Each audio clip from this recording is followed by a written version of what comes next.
They left 3 orphan twins in the dust, until a giant mountain man raised them as his own. The wind crawled low across the plains, dragging heat and silence through the broken wagon trail where 3 small figures sat huddled in the dirt. The sun had already begun to fall, painting the empty land in pale amber, and with every passing minute, the shadows around them grew longer, colder.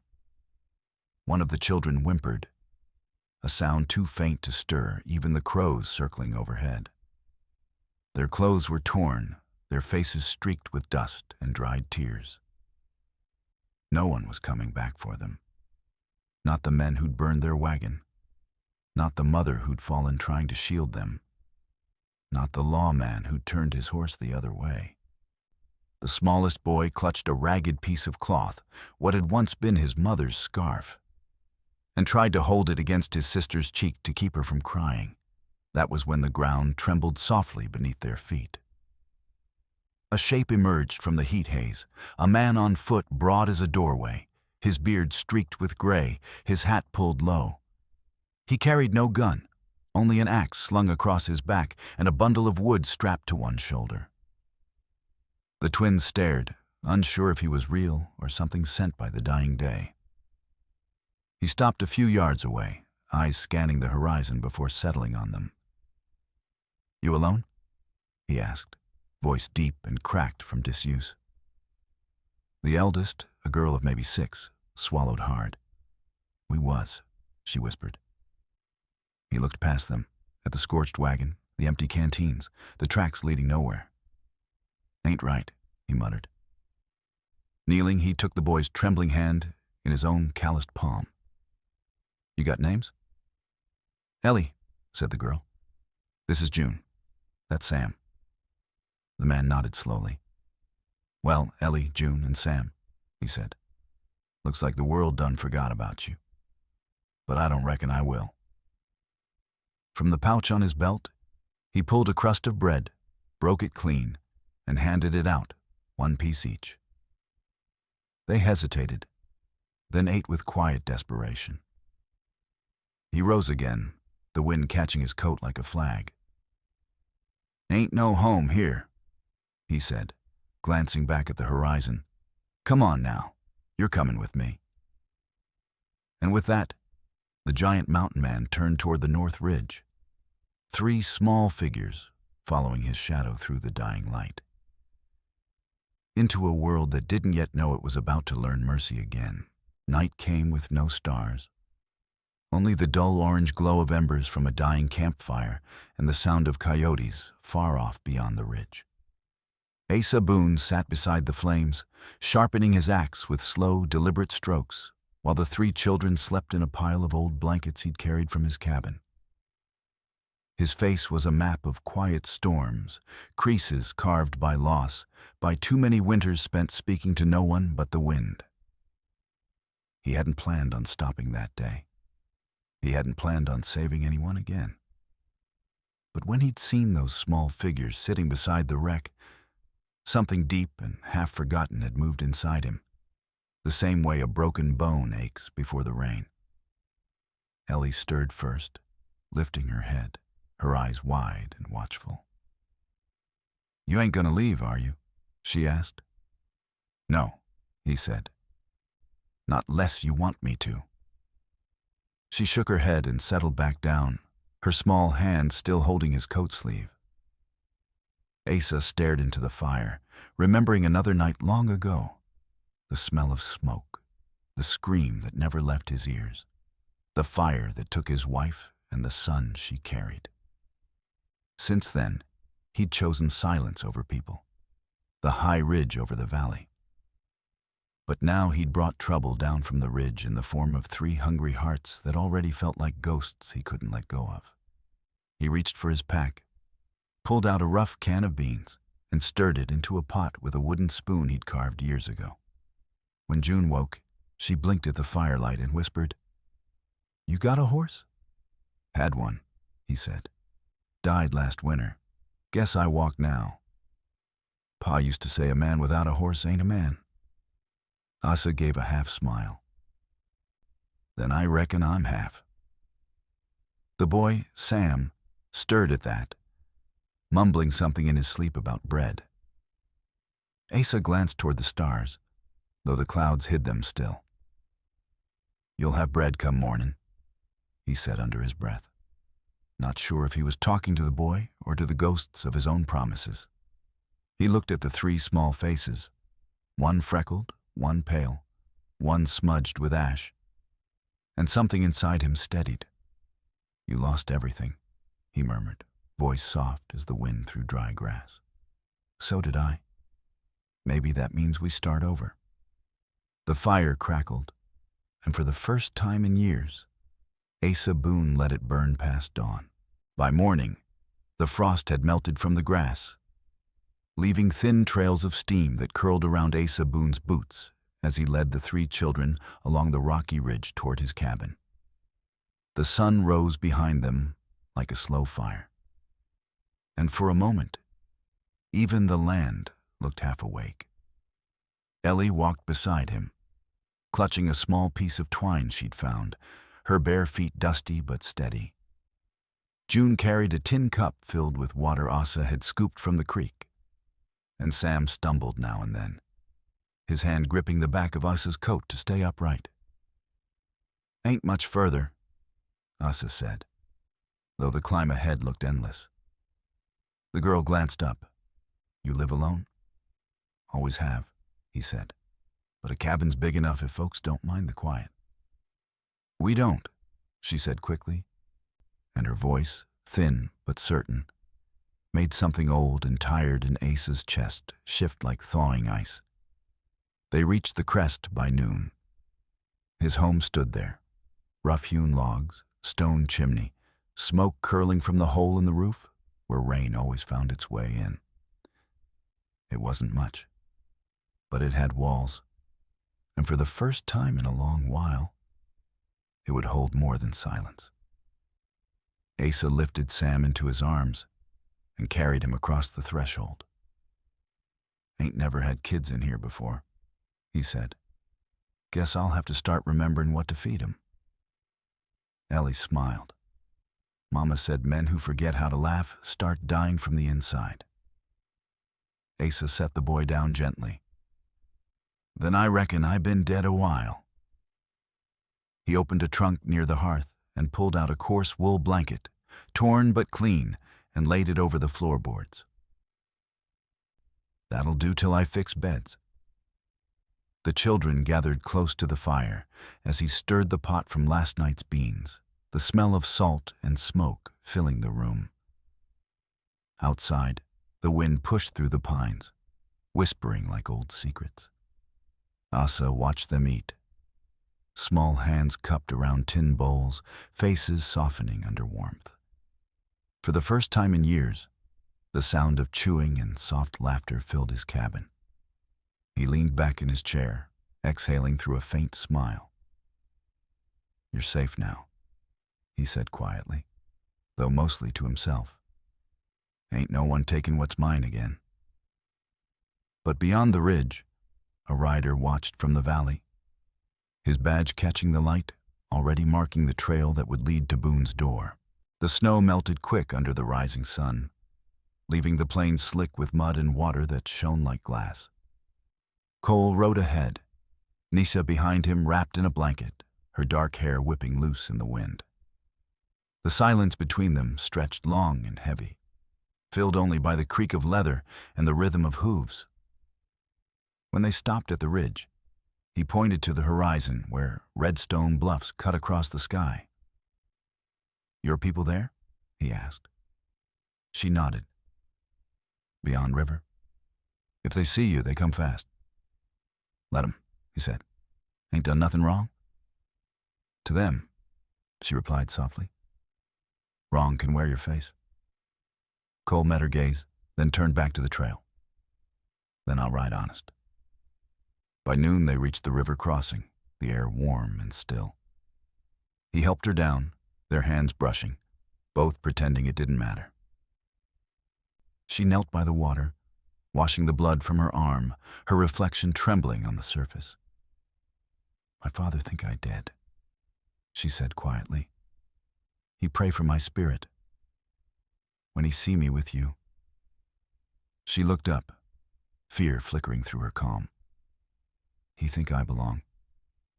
Cole crouched beside her. Then tell him I don't own you. He not hear that, she said. Comanche laws see vow as bond. You mean the one you made last night? He asked. She nodded once. Words stay when snow gone. Cole sighed. You said that in the storm. You don't owe me your life. Nia stood, her eyes fierce now. It not debt, it gift.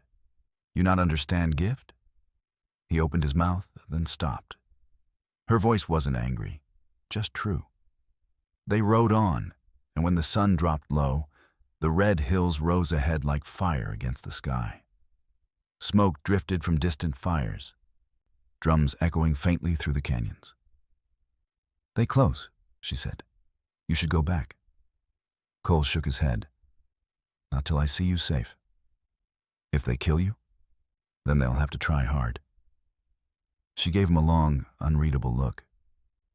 You speak like man who already died once. Maybe I did, he said. Maybe saving you was how I came back. She turned away, pretending not to smile, and the drums grew louder. When the first riders appeared on the ridge, 5, then 10, their feathers flashing in the sunset, Nia lifted her hand high and shouted in her own tongue. The riders slowed, uncertain. Cole watched them approach, knowing the next word spoken would decide whether Mercy lived or burned on this side of the hills. By sunrise the next morning, the smell of rain clung to the ridge, and the wind carried a sound Asa Boone hadn't heard in years. The faint, metallic rhythm of approaching hooves. He stepped out of the cabin, scanning the valley below, where 3 riders cut slow, deliberate lines through the wet grass. The first carried a badge that caught the light like a warning. The marshal had found them. Inside, Ellie stirred from sleep and rubbed her eyes. You hear thunder? She asked. Not thunder, Asa said. Stay inside, bar the door. She hesitated, then did as told while he walked toward the edge of the yard, his boots sinking into the soft earth. The marshal raised a hand in greeting, but didn't smile. Boone, he called. Heard you've been playing family up here. They're just kids, Asa said. World don't care whose name's on their papers. Law does, Riker answered, dismounting with a thud. You got 3 wards signed to the Weston Ranch. You took what ain't yours. Asa's voice stayed even. I took what was left for dead. Riker's hand brushed his revolver, but didn't draw. You can come down quiet, or I can drag you down bloody. Kids'll go where they belong either way. Asa's jaw flexed. They belong where they're safe. Safe don't come free, Boone. It never did. From inside the cabin, June's voice rose faintly, singing the same broken lullaby. The sound drifted through the wet air like a ghost, soft but sure. It made the marshal's eyes narrow, his posture shift. You got no claim on them, Riker said. You don't either, Asa replied. You just got paper. The standoff stretched thin until rain began to fall, fat drops hitting the dust between them. 3 days? Riker said finally, swinging back onto his horse. You think you can hide, but the law don't sleep. He turned his horse and rode off, the others following in silence, their silhouettes shrinking into the fog. Asa stood there until the rain soaked his shirt clean through. When he finally went back inside, the children stared at him with wide, unspoken questions. We stay quiet for a while, he said, setting his axe by the door. And we stay ready. Ellie nodded, clutching the wooden figure he'd carved for her. They ain't taking us, she whispered. Asa looked at her and almost smiled. Not while I'm breathing, little one. That night, thunder rolled over the ridge like the growl of something ancient. and Asa Boone worked through the rain, dragging logs to the barn, stacking them against the wind that threatened to tear his roof apart. Inside, the children huddled near the fire, their small voices whispering prayers to no one in particular. Ellie watched through a crack in the wall as lightning flashed on Asa's back, the muscles in his shoulders straining against the downpour, the glow of the fire catching the rain that clung to his beard. When he finally stepped back inside, dripping and shivering, June ran to him and pressed a blanket against his legs. "Why don't you let the storm win?" she asked. He crouched beside her, steam rising from his coat. "Because storms don't stop just 'cause we're small," he said. "You stand up to 'em, or they take what you got left." He looked at the three of them, firelight flickering in their eyes, and something deep inside him hardened into decision. "Come morning, we're leaving this ridge," he said. "We head west to the canyon. Harder land, but quieter. They won't find us there." Ellie's lip trembled. "But this is home." "Home ain't the wood or the dirt," he said softly. "It's who you're willing to keep alive." They ate bread that night in silence, dipping small pieces into the honey Mary Holt had left behind. Asa broke his last crust in half and handed it to Sam. "You three ever had someone swear to you?" he asked. The boy shook his head. Asa nodded slowly. "Then I'll be the first." He stood and raised his right hand toward the fire. "By my name, my land, and what's left of my strength, I swear you'll see no chains, no hunger, no hands that mean you harm. You're mine to guard now till I can't stand no more." The flames bent in the draft as if listening. Ellie stared at him, tears carving clean lines through the soot on her cheeks. "Then we swear too," she said. "We won't run and we won't forget." Asa smiled faintly, his eyes glassy under the firelight. "Then we're a family now," he whispered. Outside, the storm crashed against the cabin, wind howling like a beast denied its prey. But inside, for the first time in years, Asa Boone felt something greater than fear. He felt chosen. By dawn, the storm had gone, leaving the air sharp and clear as glass. Smoke still rose from the wet logs near the barn, and Asa Boone stood with his hands braced on the fence rail, watching the first line of light crawl down the mountain. The world was quiet, except for the children breathing behind him. He'd packed what little they owned: 3 blankets, a can of beans, and a Bible missing half its pages. When the ridge wind shifted, he caught the smell of something faint but familiar, campfire smoke that wasn't his. He turned his head sharply toward the valley and saw it. 3 columns of smoke curling where no settler should be. They'd come early. "Inside," he said. "Don't argue." Ellie looked toward the horizon. "Is it the bad man again?" "Maybe," Asa answered. "But we'll see if he's bad enough." He loaded his rifle, the one he'd sworn never to use again, and checked the sight with a trembling thumb. The children sat by the hearth as he crouched beside them. "You remember what I told you about courage?" he said. "It ain't nothing fancy. It's just staying still when everything else runs." June nodded, eyes wide. "We'll be still. That's my girl." He reached into the coals, pulled out the half-burnt piece of bread from the night before, broke it into 4 and handed it out. "Eat. Can't fight on empty stomachs." The wind changed again, and this time he heard it, the soft clink of spurs carried by the breeze. He blew out the lantern. Silence fell so deep, even the fire seemed to hold its breath. A voice called from outside, too smooth to be afraid. "Boone, Marshal Riker says you're harboring runaways. You got till sundown to hand 'em over." Asa straightened, his shadow filling the wall. "Tell Riker I don't answer to men who leave kids in the dirt." A pause, then laughter, sharp as breaking glass. Then you'll die with him. Asa didn't flinch. He looked at Ellie, June, and Sam, his heart hammering like the rain that once fell through the roof.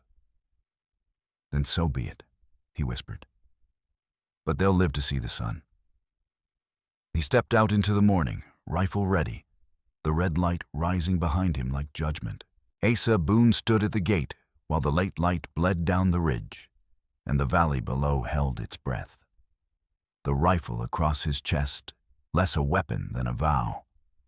Marshal Riker's riders circled like a slow tide, their faces mean and certain, but Asa felt only the small warm weight of the 3 children behind him and Mary Holt's hand at his elbow, steady as a weathered stone.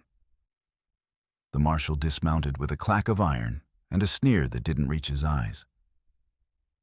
"Boone," he said, voice flat as the river in winter. "You got till sundown to hand him over." Asa's answer was a single, steady look at Ellie, June, and Sam. Their cheeks flushed from hiding, their eyes wide with a faith Asa hadn't expected to still find, and then back to Riker. "Ain't nobody taking what I won't give," he said. And when he spoke, it was like the earth answering a call it had been waiting on. Riker stepped closer, palm on his pistol, the men shifting behind him. "You know the law, Boone. Those children are marked. A man ain't above the law. Law don't do mouths no good when it turns its back," Asa answered. There was a long silence, the sort that pulls at a man's bones, and then, as if the world itself chose a side, Mary Holt spoke. Quick, fierce, without a tremor. "You'll take a man to the grave before you take my grandchildren," she said, and even some of Riker's men flinched at the fierceness in her voice. The marshal laughed then, but it was thin. "You're making this harder than it needs be." "I'll make it right where it stands," Asa said. The standoff held until a rider on the edge of the ridge signaled, the sun dipping. A last thin wound of gold, and Riker's hand went back to his pistol. In a motion as old as desperate men, he drew. Asa moved then. Not with sudden speed, but with the steady motion of the tide. The rifle brought up, a single warning shot fired into the dirt to break the tension and the silence. Men shouted, hooves stamped, and in the sudden chaos, a boy stumbled, a horse reared, and Mary grabbed Sam and pulled him down behind the low stone. Asa fired 2 more warning rounds, each a promise that he could do more, and Riker, hearing the fire in the man's voice, looked like a man who'd been offered a truth he'd never learned. "You'll rue the day you took on the law," he spat, and Asa looked at him as if he were only tired. "You'll rue the day you thought a child was paper," Asa said. Riker hesitated, then slowly turned his horse. The threat still there in his eyes, but with the first crack of doubt. As he rode away, the men following, the valley exhaled. Inside the cabin, Ellie slid from the pallet and ran, throwing her arms around Asa's legs, while June and Sam clung to Mary. Asa knelt, feeling the small, desperate pressure of their trust. And in the dirt beneath his boots, he carved 3 shallow marks with his knife, 3 slashes for 3 lives, and pressed his palm to the groove as if sealing a promise into the land itself. The sun fell, and though the danger had not disappeared, a hard line had been drawn. It would take more than paper and men to take what he had sworn to guard. The next morning broke clean and still, as if the world had been washed overnight. The air carried no scent of smoke, only pine and damp earth. Asa Boone sat on the porch steps with a strip of leather in his hands, carving small notches into it while the children gathered wildflowers in the yard below. The ridge felt different now. Less like a hiding place, more like a home finally allowed to breathe. Mary Holt poured coffee from the pot by the fire. her eyes softer than he'd ever seen them. "They'll be back," she said quietly. "Maybe not today, maybe not for months. But the law don't forget." Asa nodded. "Then we'll give it something worth remembering." He lifted the leather strip. Carved into it now were the names Ellie, June, Sam, and beneath them, a final line. Boone. Mary smiled faintly. "You making it official?" "World never gave me family," he said, "so I'm making one." Ellie ran up, clutching a handful of flowers. "For the table?" she said proudly. Asa took them, tying the stems with a bit of twine. "You know," he said, "your ma once told you the world ain't fair. Maybe she was right. But sometimes it gives you what you need when you quit looking for it." June looked up. "Like us?" He smiled. "Exactly like you." As the sun rose higher, the children's laughter filled the air, weaving through the pines like bird song. Mary leaned on the doorframe. "You think you can keep this up forever?"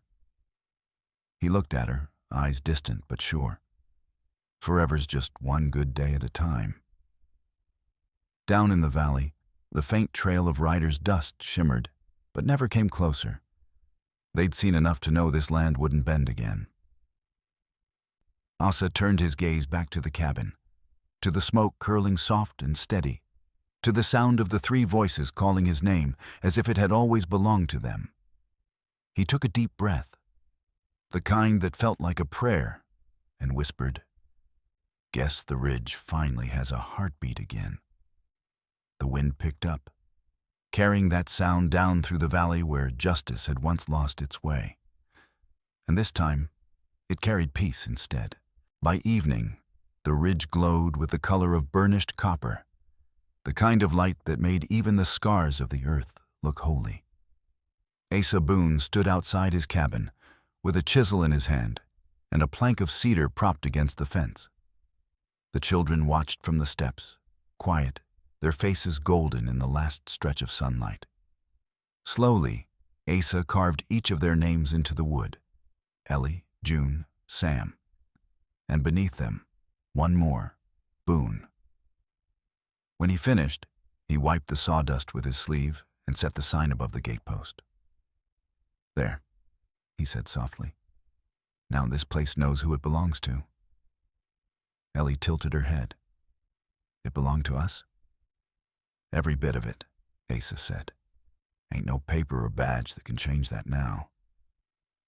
Mary Holt came out carrying the last loaf of bread she'd baked and handed it to him. "You sure you want that sign up where anyone can see?" she asked. He smiled faintly. "If a man spends his life hiding, then all he's building is another grave." She nodded once, pressing the bread into his hands. "Then eat this and rest easy.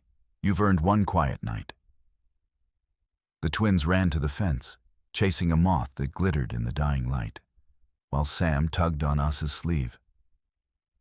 "When we grow up, can we still stay here?" Asa crouched, setting a rough hand on the boy's shoulder. "If you grow up right, you'll take what's good here with you. That's how homes live on." The air turned cooler, and the first star pricked through the orange haze. From the valley came no sound of hooves, no echo of law or threat, only the whisper of wind and the soft scrape of crickets in the brush. Asa sat on the porch steps, breaking the bread into 4 pieces. "Eat," he said, "for the day that's done and the one still coming." Ellie took her piece and grinned. "Mama used to say we gotta pray before bread." "Then do it," Asa said. She closed her eyes, voice barely a whisper. "Thank you for finding us." Asa looked at her, the words catching in his throat. "You found me first," he said. The night settled like a blanket, warm and still. Over the gate, the carved names caught the last of the light, shining as if the sky itself remembered them.